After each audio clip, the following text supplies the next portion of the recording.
episode 3 of Carved in Stone, and we have Tim Yatras here. You will know him from Germ. You will know him from Austere. Yeah, Grey Waters, of course. How you doing, man? Good, man.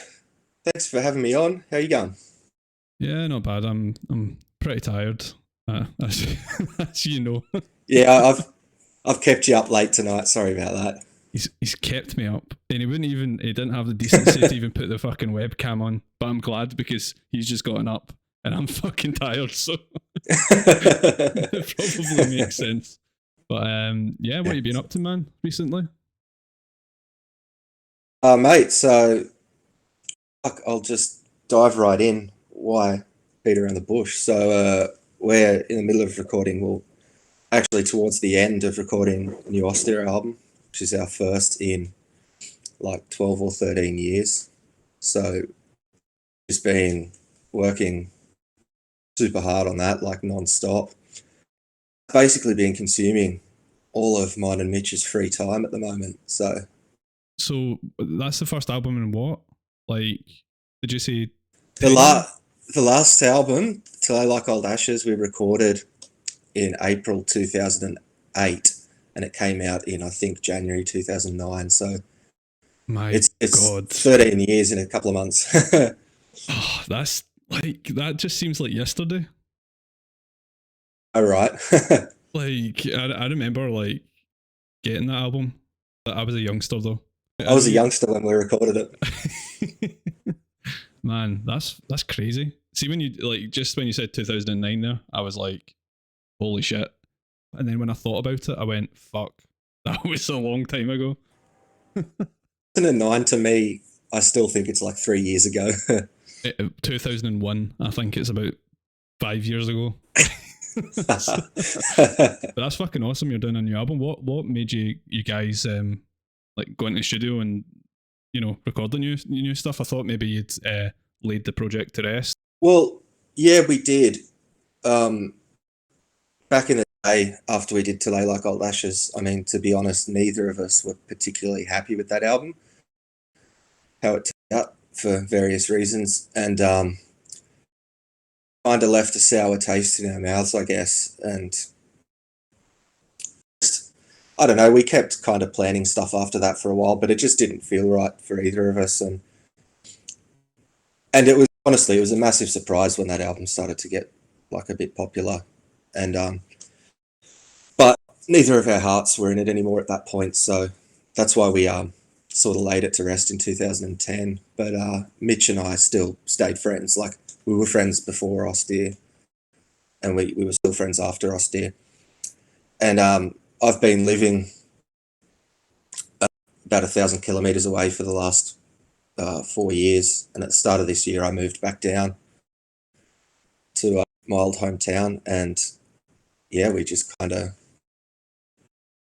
brought it along. What was the kind of reason that we decided to do it? But we just kind of started, and I got to say, man, within like 2 hours of starting to work together again and write together, it just sounded like Austere, and I was just like, fuck me. This is like no time has passed. I think sometimes you need that kind of break though to really appreciate like what you had. Yeah, I mean, we're a lot older now, obviously, but it just felt right, and it was like no time has passed. And you know, I still don't like Till I Like Old Ashes very much. I love the splits, the 2 splits that we did, Bleak and Only the Wind Remembers. Yeah. I think they're just still probably the best stuff I've ever done. And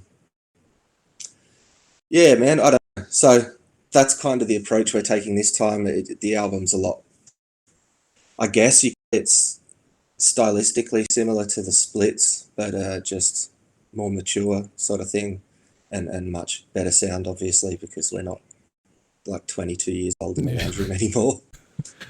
Obviously, you said you don't like the album. What is there a particular reason, or is it various reasons? So the main reason is just we were rushed in the studio. We only had like, I think it was days to do all the music, and then one day for vocals and one day for mix or something like that. And we didn't have time to kind of expand upon the songs how we wanted to. Like on the splits, like record the stuff and then add like counter melodies and stuff to the guitars afterwards. Mitch is fucking fantastic at that. And yeah, we just didn't have the chance to do it on Delay Like Old Ashes, so it just feels unfinished to me, and I think Mitch feels the same. I sometimes feel like that with my old albums. I feel like as I've gotten older, I understand music production a bit more, and back then I was just quite happy that my music was being recorded and being mixed and mastered, and when I listen back I go, holy shit, I fucking hate that sound. But people always say to me, for example, Aura, I really hate the sound in that. It's just so raw. Man, I like but yeah, I don't know, I like raw productions. Like, I got no problem with that. I like the raw there. I think sometimes it works. But To Lay Like Old Ashes, it just feels unfinished. It left a sour taste in our mouth after finishing Austere. And then kinda, I don't know, it was weird because when it got popular and we started these like people saying how great it was, and I was just like, it's not though. Like, it should have been so much better. I would say from my perspective, like, apart from the last album I released, everything before that sounds shit. And I just don't. I always listen back and I go, I wish I could have had more time in that. I've come to the conclusion though, like, you just need to leave it in the past and move on, or else you go a bit crazy. Yeah, man. Oh man, and I hate this trend of bands re-recording old albums because it's never as good as the original. Yeah, and it's just a fucking waste of time if you ask me. Like, it is what it is. We remastered and remixed one album. Yeah, that's fine. Yeah. And I think it did improve it, but what's the point of re-recording?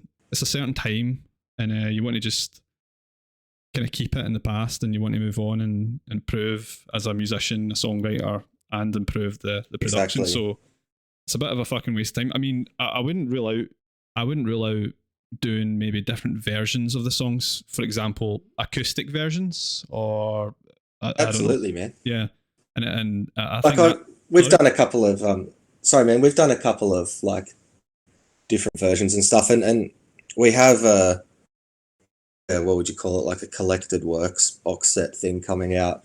Cool. Yeah, just to completely contradict myself, there's a re-recording on there. It's just one song though. No, that's okay. Grey Waters, Below the Ever-Setting Sun, is one of my favourite pieces of music ever. It's not black metal at all. Yeah, it's definitely a rock, man. It's definitely a rock album, basically. So what's happening there? Are you ever going to bring it back, or? So that EP, like maybe the next year. I can't remember the exact timeline, but we went and we did a whole full length with like 10 or 11 songs. It's about the same time as me and Dee did that Woods of Desolation album, Torn Beyond Reason. Yeah. Within like 2 or 3 months, we did that album and the Grey Waters album. Just never finished it. And he moved away and kind of sat there for ages and ages and ages. And then it got to the point where I saw heaps, but it wouldn't make sense to finish it now because it's just so far in the past. Like, yeah. I mean, I doubt Grey Waters will ever do anything again, to be honest. Like, it's not what we want to hear. I mean, it is what it is. It's a good EP. I still enjoy it, but I'll see you if you like some of the unreleased album songs, and you can check them out. It's quite different, but the first album I heard like that you were involved in was Austere, Thule, like Old Ashes, and obviously you're not a big fan of the production or the album in general, but that was the kind of first thing I heard that you were involved in, and I loved it. And then obviously I kept an eye out for any kind of projects you were involved in, and then Grey Waters came out. But I'm pretty sure that when that EP came out, I think you guys were going way back here, by the way. You had a MySpace page, I think, and I remember and the influences.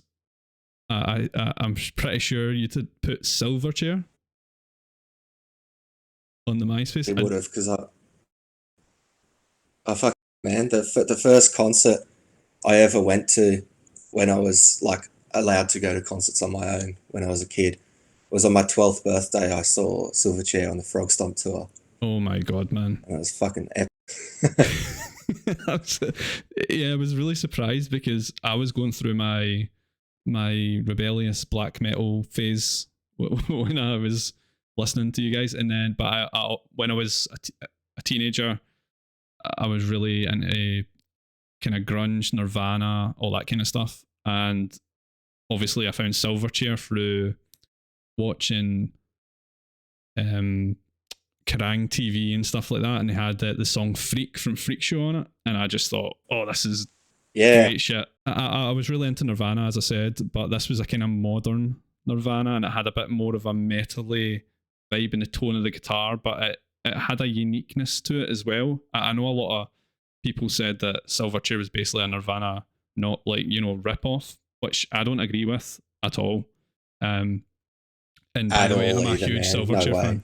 I'm a huge Silverchair fan. I've followed them since I was a teenager and throughout that time up to Young Modern. Like, I don't really like Daniel John's solo stuff. It's a bit too, shall we say, I don't know what the right word is, but I love Daniel, and I have like so much respect for him as a musician, and I think he's like absolutely earned the right to do whatever the fuck he wants nowadays. Like he doesn't have to please anyone, but his solo, I think it was called Talk, from a few years ago, it was pretty difficult to sit through that one. Yeah, he's got another one called is it Dreams or something? That fuck, man, I hate that. Hey, it's so rubbish. I hate the other guy in it. I forget his name, but he's in some other shit Australian band. He's a fucking loser.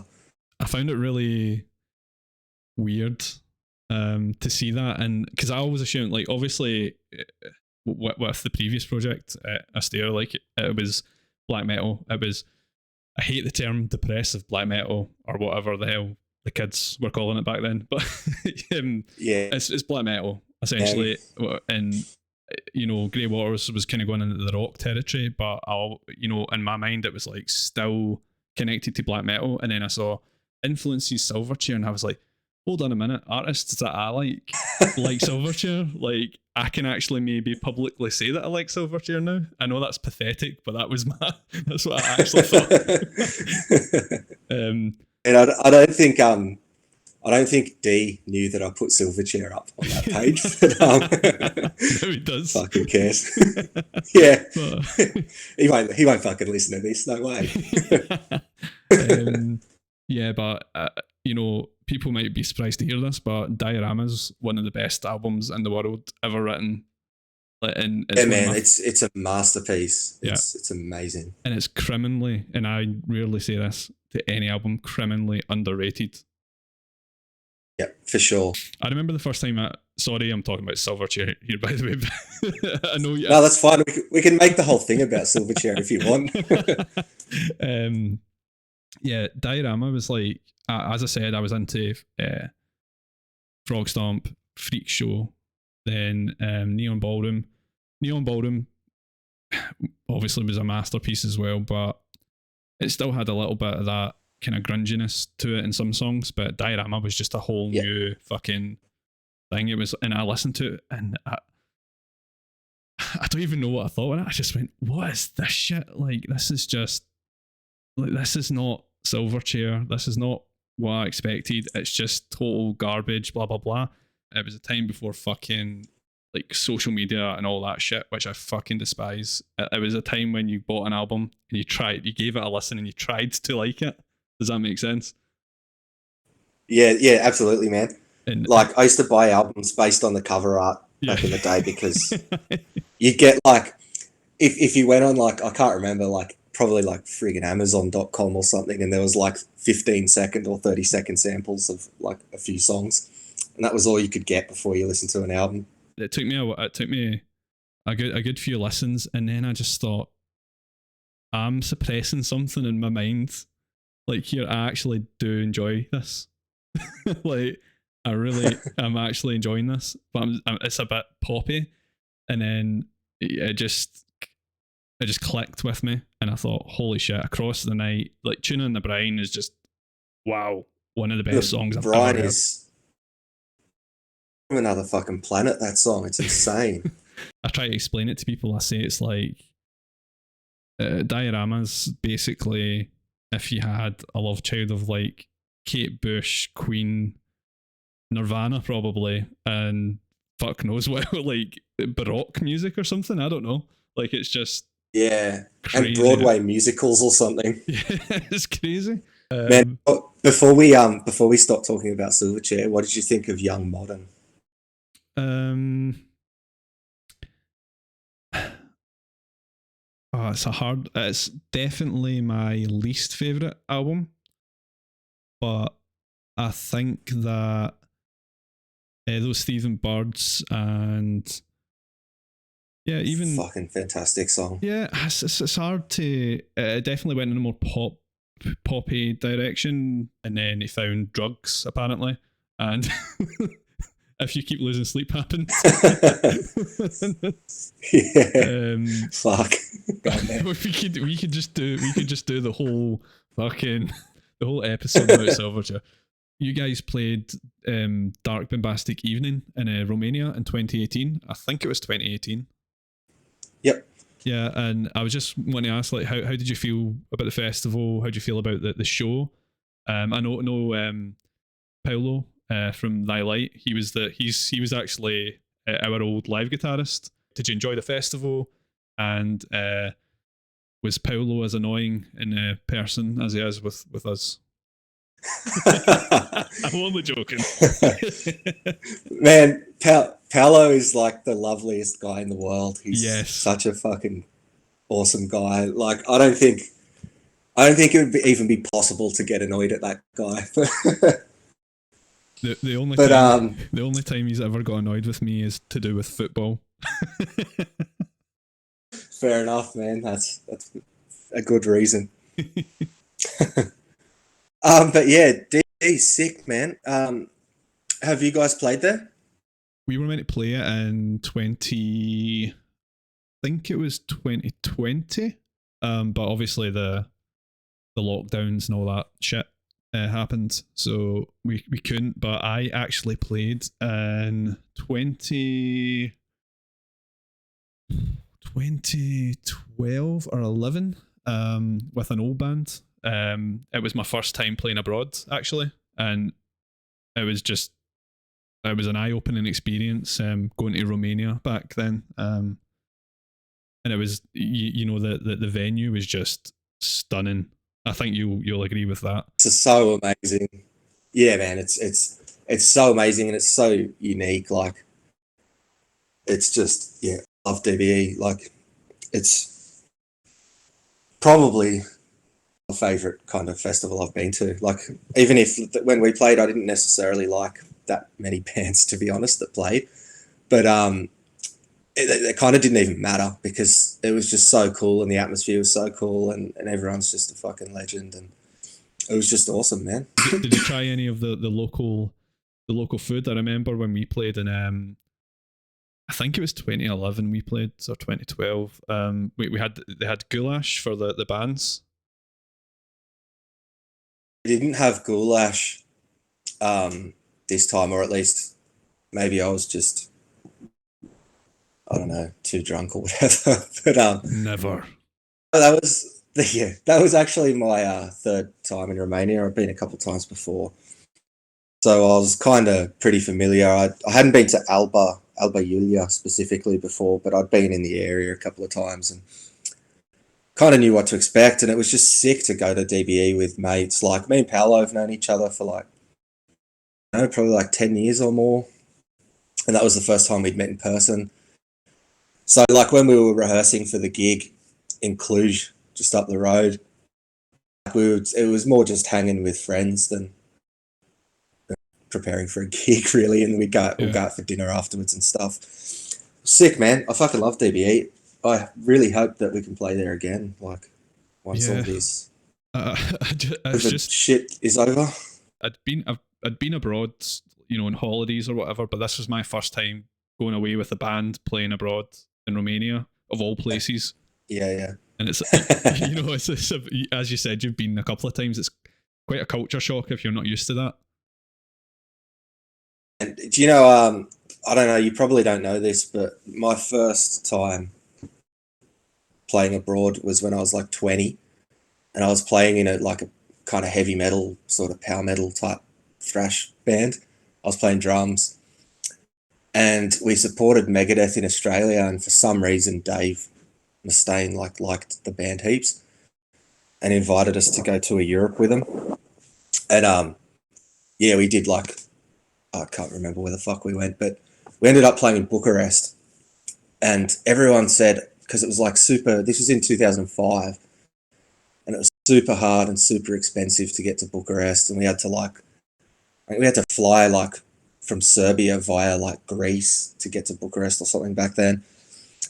And yeah, we got there, and the venue was like this massive old fucking Colosseum type thing, and there was like 6,000 or 8,000 people or something, and it was like by far the best show of the tour. And it was just like, welcome to Romania. What the fuck? I didn't know that. So you're quite a celebrity in Romania then? Not at all. That's amazing. So did you get to meet Dave? And we hung out with him all the time. Because it was like? actually like, he's a weird dude, eh? Like, when we were touring, because we did like 3 or 4 shows in Australia with him, and super nice and polite when we met him, but he kind of didn't really give up too much. And then on the last show, he just came into our dressing room and he's like, guys, I really liked your stuff. We've got a European tour coming up in June or whatever it is. And do you guys jump on? Like, no kind of fees or anything. He goes, just if you can get to Europe, then you can jump on the tour. And we were just like, fuck, epic. And then, yeah, we just hung out. They would play pranks on us. Like, Dave would fucking always take our dressing room signs and put them on the fucking female toilet door and stuff like that. That's fucking amazing. Yeah, it was pretty sick, man. And like a couple of the other guys in Megadeth back then, because Dave doesn't drink, so they didn't have any booze on their rider, so they'd just spend all night after the show in our dressing room drinking our rider. Oh. It was pretty sick, man. It was a good time. Like it's really good memories, that tour. Fuck, man, that sounds that just sounds like you could, I don't know, playing with them and then going to your own projects must seem like I would feel like it was a downgrade. Man, yeah, I don't know. Like the band I was playing for then, it wasn't my band, it's my mate's band. Oh, okay. And it was, you know, the name changed after that tour, and we kept going for another few years, and I left because I just wanted to concentrate on my own stuff. And they're still going to this day. I'm still mates with them, so that's fair enough. I met Paolo. Fuck, I can't even remember now. I'm trying to remember how I met Paolo. But yes, as soon as if he walked into rehearsal and we spoke a little bit, I was just like, man, what a cool dude. Just so chilled. He's so friendly. He's so happy. And it was just perfect, man. For us, it was just a calming influence. Yeah, him and Matt, who the other guy that I do that band Autumn Storm with, he was playing the other guitar at DBE, and Matt and Paolo just hit it off like so well. Like they basically became best friends on the spot. And they were just, because there was like a fridge at DBE with all these like ice creams, like chocolate ice creams with sprinkles and shit. And Matt and Paolo were like having a competition to see who could eat more in one day. That sounds so much like Paolo. You know when we were in America, in Canada, all the bands, like what, 3 of the guys in the band are Scottish, and the violin player's French, and obviously Paolo was Brazilian. Yeah, I think the two guys that were in the band, Lambert and Paolo, thought we were like alcoholics because we just drink and drink and drink and don't stop, and they're like, holy shit, what the fuck. So we were going, right, we have to try all these like different beers from all these different states. We have to try all the hard stuff and the beers and all this. And Paolo's just like, I want to go to Dairy Queen and get ice cream and get burgers from like all these. And we're like, yeah, okay, man. Paolo, you go and do that, and we go to the bar. But what a guy, man. Yeah, 100%. So I just wanted to also tell you something. It's just my opinion personally. Oasis are the worst band in the world ever to exist. No way. That's it. Fuck. This is just gone. This is like a fucking plane crash, man. What's happening? Oh no. Oasis are the best band, and Liam Gallagher is the biggest fucking legend in the world. No. Oh man, I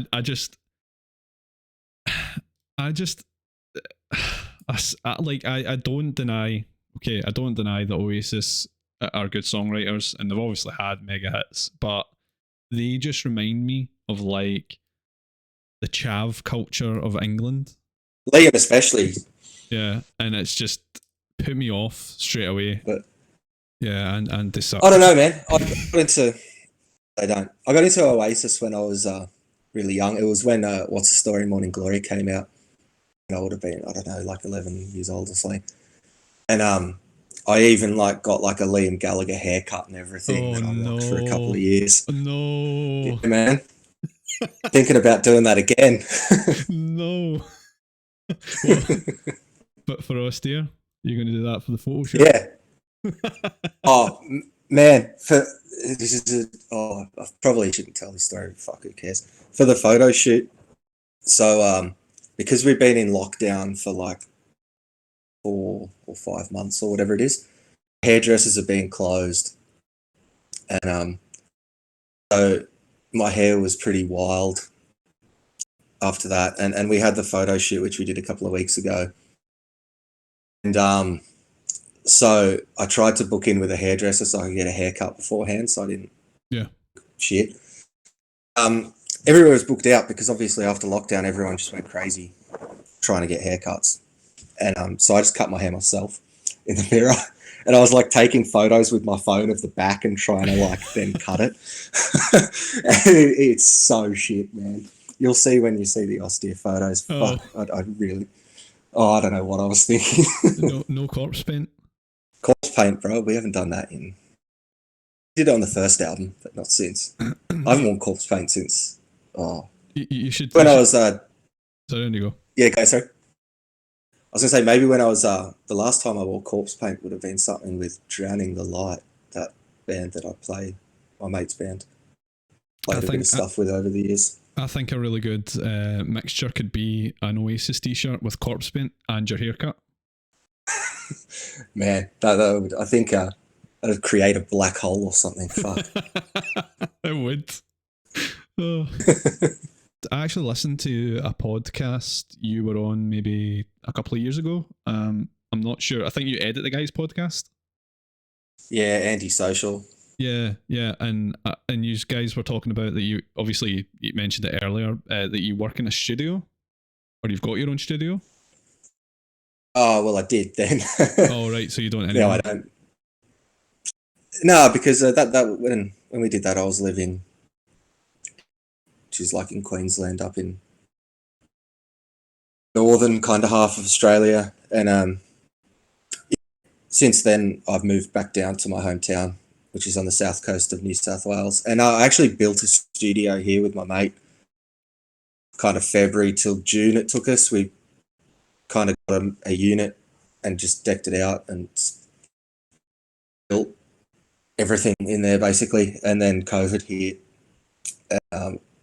We were open for like 2 weeks before COVID hit, and then we couldn't have any customers, and it was, oh man, it was the worst. We're kind of getting back up and running now finally, but yeah, I'm actually taking off to Europe in a couple of weeks, so yeah. You're going to Europe in a couple of weeks? Yeah, man, getting out of here for a while if this new variant doesn't plans, but we'll see. Are you coming to Scotland? I was planning on it, man. I was planning on dropping by and saying hello to Paolo, and yeah, we can catch up if I do. I'd love to. I've never been to Scotland before, and it's such a beautiful country. I'd fucking love to visit. I usually, when I go places, I'll just hire a car and just drive. Yeah, I really hope you can do it, man, because we'd been, you know, it's just been crazy recently, because I say recently, it's nearly been 2 years since the fucking pandemic lockdown shit happened, and then 2020 was just like, nope. It was, yeah, man. Are there any new metal bands, or any newer black metal bands that you're into, that impress you, that you think are different than the others? I don't know, man. Look, I don't listen to a lot of new music and new bands. I basically only listen to my friends' stuff, like, and stuff people send me, because I know I have sort of a taste in music, and I just kind of do my own thing. And I don't really know, like, I can't think off the top of my head of a like new band, like, it's, you know, not at least 10 or more years old, that I can even listen to. Like, I would have no idea, man. Like, all the interesting releases I like and stuff are from older bands that are still trying new things. So you're just basically an Australian version of me.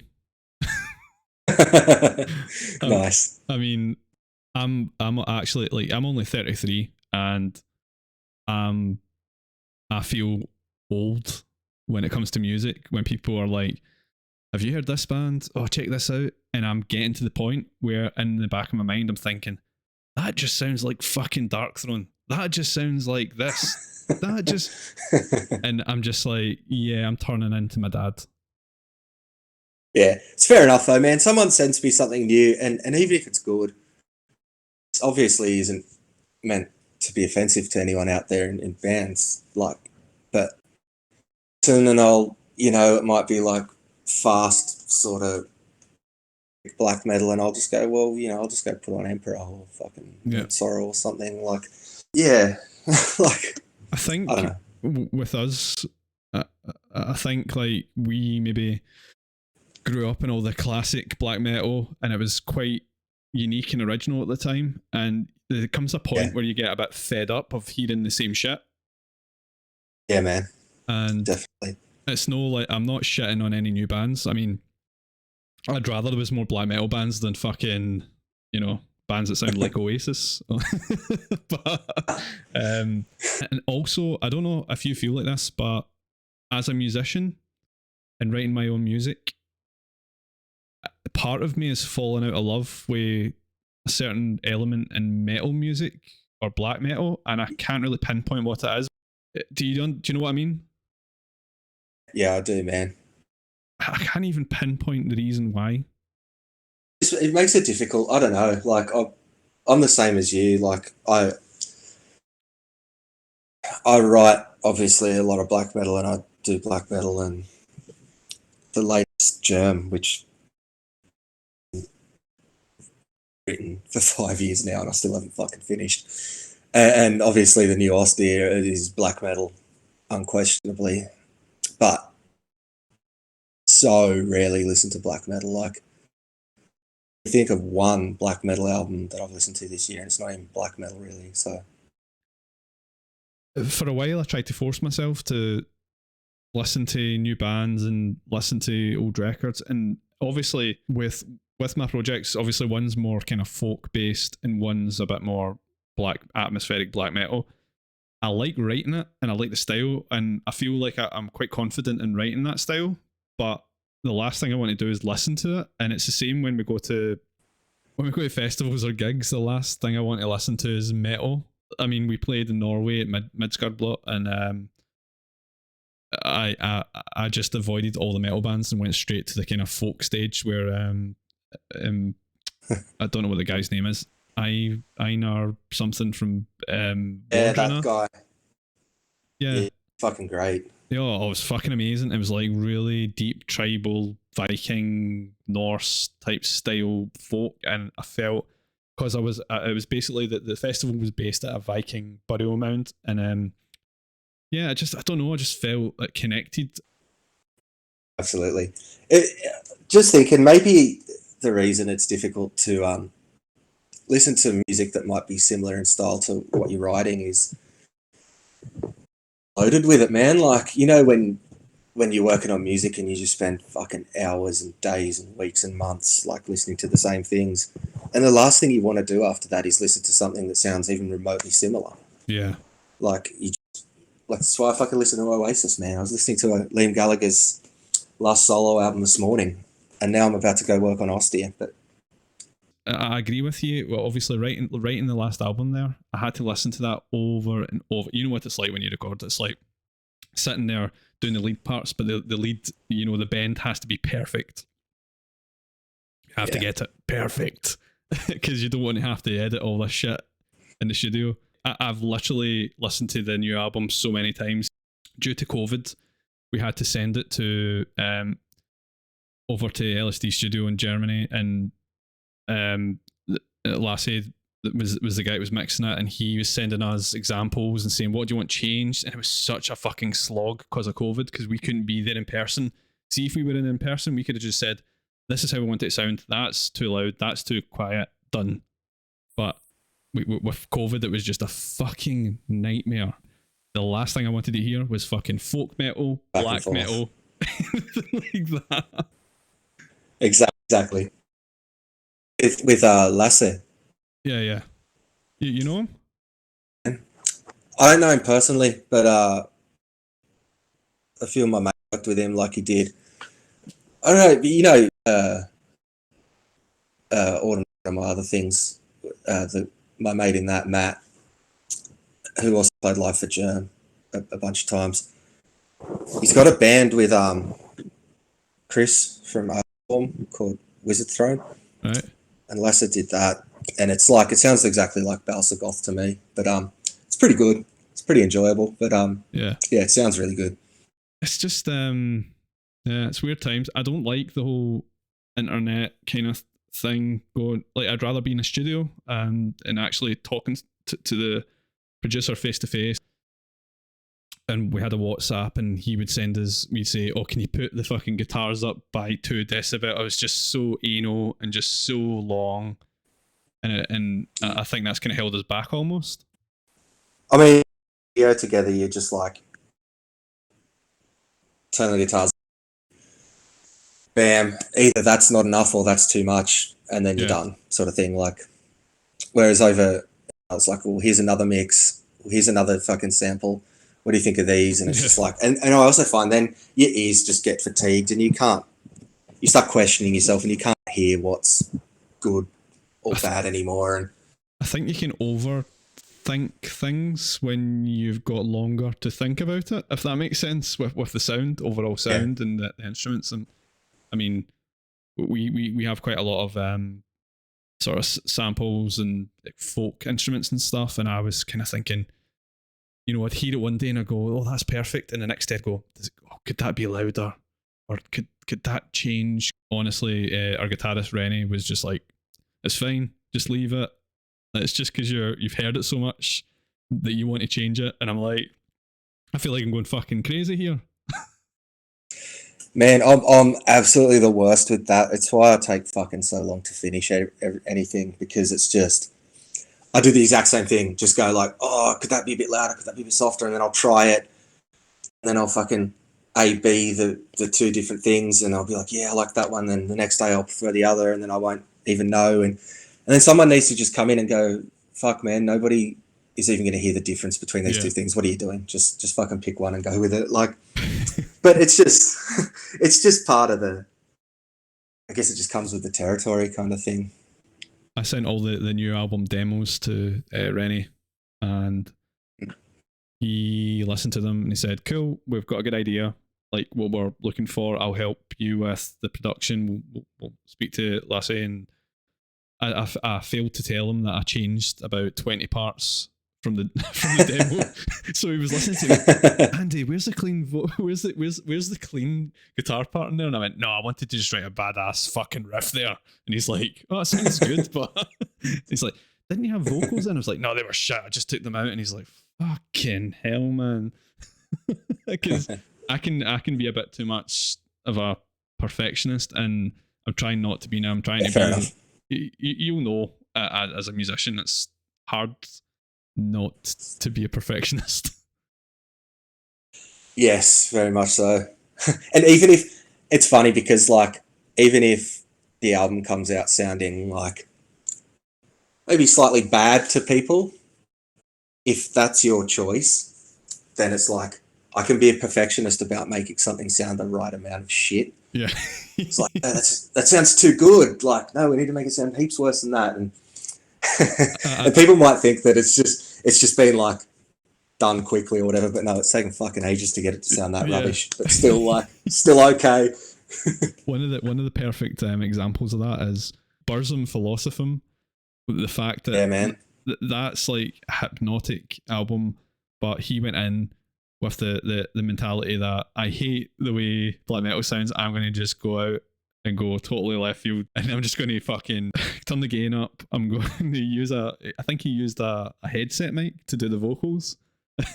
Yeah. And the drums, like, just put one mic at the drums, and obviously that's quite it's an influential album in black metal and whatever.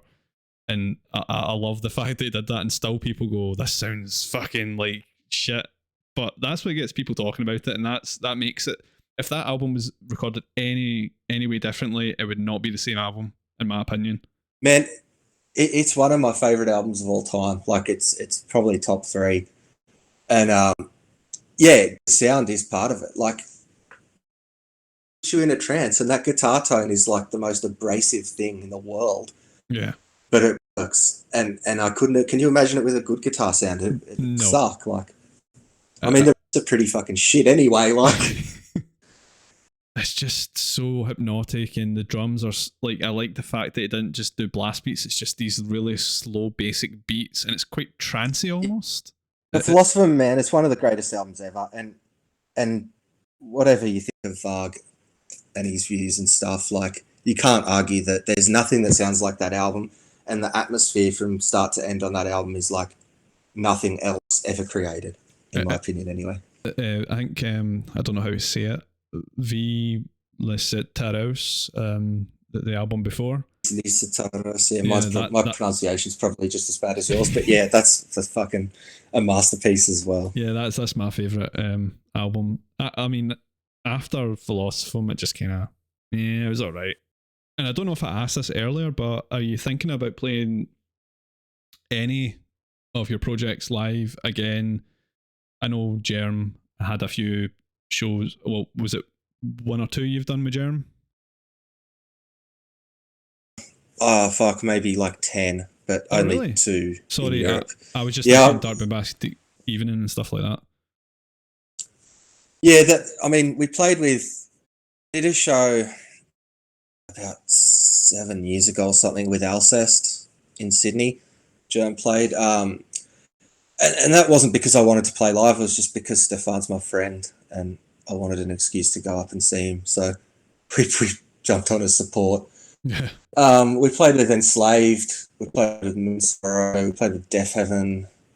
We played a few festivals here and there. We played with Arcturus. That was the worst. When Germ played with Arcturus, I was just super over it, and I didn't want to play. I didn't even want to do the gig, but I'd said yes, and I didn't want to cancel. So I made the set list the worst I possibly could, which I thought was funny, but then as soon as we got on stage, I realized that it was such a bad decision. So we started the set. I had like a intro, and I made this like full on like trance intro, and I put samples of Kim Jong Un military speeches all through it. And then the first song we played was a song called Raving Mad with Sadness, which has never been released. It was just put out on MySpace in like 2006. It's just got like two riffs. It's raw as fuck, and there's like a 5-minute like dance section in the middle. And that was the first song we played. So there's this Kim Jong-un speech set to techno music. We play for like 4 minutes of music, which is just repetitive two riffs. And then we all walk off stage while this dance music plays for another 5 minutes. And I think at that point there was no saving the concert. The crowd was just like, what the fuck are these idiots doing? Amazing. Oh. Yeah, it's pretty funny. But it ended up like halfway through the last song, I was just over it, and I just like threw the mic on the ground and walked off stage. And I take it you're not like a big fan of playing live? I hate it, man. Yeah. I don't hate it. Look, I enjoy it sometimes, but I hate being like the center of attention. I hate like people looking at me. I just don't. I don't know. If you listen to the Daniel Johns podcast, which just came out, he did a podcast series on Spotify. Yeah. He explains it much more articulately and better than I could. It's just, I don't enjoy live music, man. I love creating music. I love listening to music. Particularly enjoy playing it in front of people. But having said that, we're still going to do live shows. We're not going to tour or anything like that. That'll never happen because we'd last like 3 days and then go crazy. But we're going to do, like I had a couple of Germ live shows lined up that got canned because of COVID, and hope I can reschedule them for next year or the year after. We might do Austere live. We'll see. That's kind of to be confirmed. I personally, I'd like to. Yeah. I'd like to go and play a couple of cool fests. I'd like to play DBE with Austere. I think that'd be really cool. I think there's a lot of fans out there for Austere that would be honestly so buzzing to, know you guys are considering even playing live. Yeah, man. I'd like to do it at least a few times and see what people think. I'm sure, like you said, I mean, when Just for a Moment with Germ live, and people always like it. It's always the best received song of the set, no question. So, I mean, there's obviously people want to see it, so maybe we'll do it. We'll see. I feel very like similar in the sense about live shows. Like the guys in the band currently, like we were always friends, and they said, "Oh no, you should do it live." Aura, like the album Aura, had a bit of hype, and we should play live, and there's all these, and we got all these offers, and it was all exciting.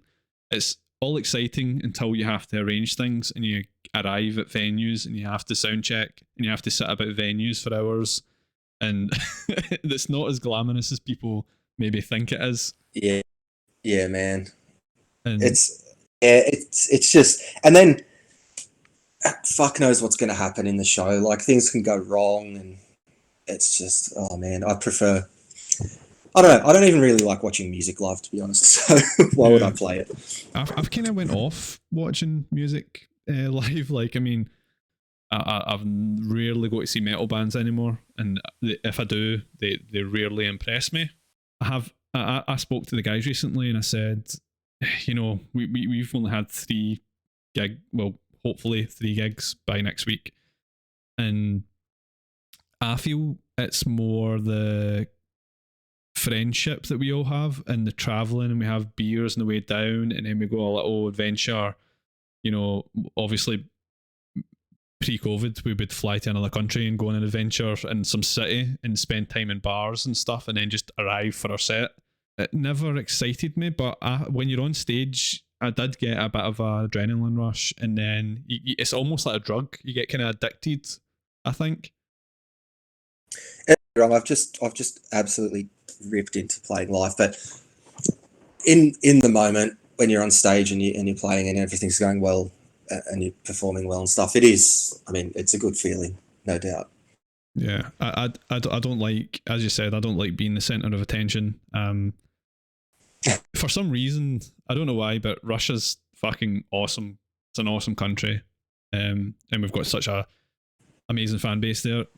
But when I came off stage and went to the merch, I was like hounded by people, and it was like, whoa, like it was. I don't know, it's just weird.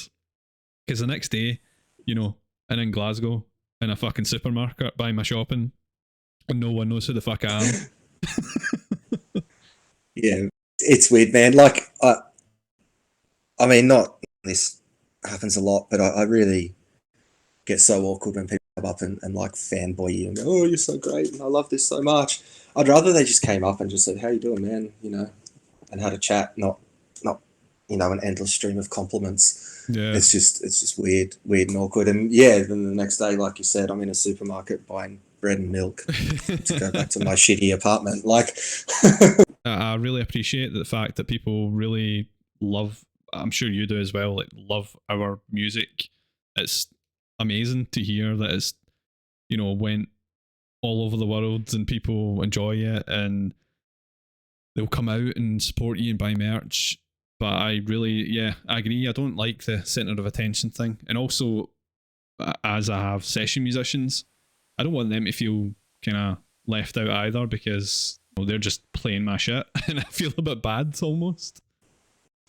yeah, it's a weird one. Like, yeah, I use session musos as well. I mean, to be fair, though, all my session musos I've used have been probably more well known than me, like Paolo and Dave from Heritoire, and even Matt here in Australia has a super popular band, even though he lives in Sweden now. But yeah, Paolo doesn't give a fuck. Like, people come up, like, there is people that loved Thy Light that would go to the sewer gigs just to meet Paolo, and Paolo would be like, "Oh no, oh no, thank you very much for liking my band." That's and he's just so like, he doesn't want the attention. It's hilarious. And then it's weird, man. Paolo's the only guy that I know that would we'd play festivals, and he'd be the only member that would go to the stalls to buy records, and he'd bring back, "Andy, do you have room in the suitcase so I can put 20 new records in it?"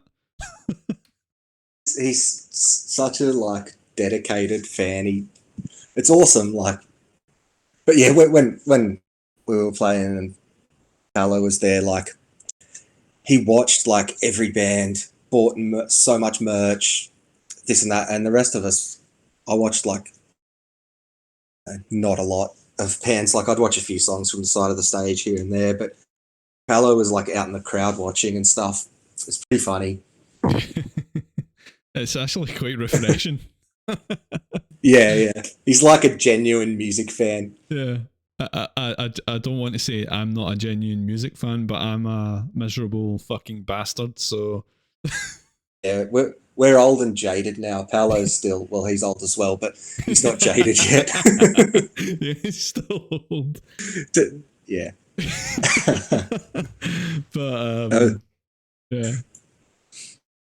I was gonna. Can I just ask, man? Like, I know Woods of Desolation is still going. I take it like you're not involved with it anymore. Oh man, I still talk to D a bit. I only ever wanted one album. I felt by me doing Torn Beyond Reason album back in the day. I love that. Super proud of it, and D was like, me and him were really close back then. But I felt by me being in it, kind of made Woods of Desolation become like halfway to Austere. Okay. And so just kind of said after that album I wasn't going to do Woods again. And D went and did another album. And he's done a bunch of other stuff since, but no Woods. But I think he's got something new cooking. He's kind of hinted at it a few times. So yeah, we'll see. Yeah. But yeah, I won't be on it. Well, what about, do you ever think you would ever, the off chance, do Torn Beyond Reason live? Oh, that's a pretty like slim chance. Like, Yeah.